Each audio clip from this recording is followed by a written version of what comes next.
एक समय की बात है, एक छोटे से गांव में एक मेहनती किसान रहता था।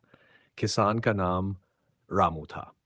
रामू बहुत ही परिश्रमी और ईमानदार था। उसके पास थोड़ी सी जमीन थी जिसमें वह हर दिन मेहनत से खेती करता था।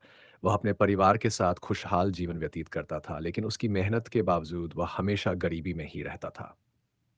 एक दिन रामू को यह खबर मिली कि पास के राज्य का राजा गांव का दौरा करने आ रहा है। गांव के लोग राजा के स्वागत के लिए बहुत उत्साहित थे और उन्होंने गांव को सजाने की तैयारी शुरू कर दी।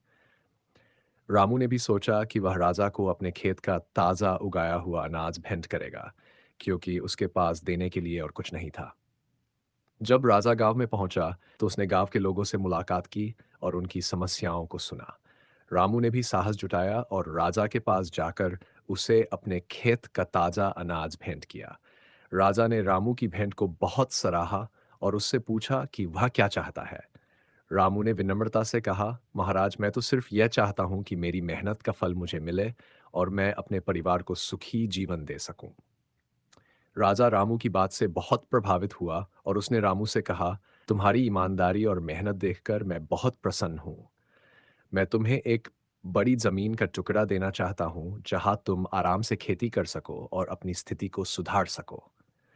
रामू ये सुनकर बहुत खुश हुआ, लेकिन उसने विनम्रता से कहा, महाराज, मैं ज्यादा जमीन लेकर क्या करूंगा? मेरे पास जो थोड़ी सी जमीन है, वही मेरे लिए पर्याप्त है। अगर आप मुझे कुछ देना ही चाहते हैं, तो मेरी इच्छा है कि गांव के सभी किसानों की स्थिति सुधर जाए, ताकि हम सब मिलकर खुशहाल जीवन जी सकें। राजा रामू की इस बात से बहुत प्रभावित हुआ और उसने पूरे गांव के किसानों के लिए नई योजनाओं की घोषणा की। राजा ने किसानों को बेहतर बीज, उन्नत खेती की तकनीक और सिंचाई की सुविधा उपलब्ध कराई। इससे गांव के सभी किसानों की हालत सुधर गई और गांव में खुशहाली आ गई। इस प्रकार रामू की ईमानदारी और दूसरों के प्रति उसकी चिंता ने न केवल उसके जीवन को बल्कि पूरे गांव को बेहतर बना दिया। इस कहानी से हमें यह सीखने को मिलता है कि सच्ची खुशी और संतोष हमेशा दूसरों के भले में निहित होते हैं।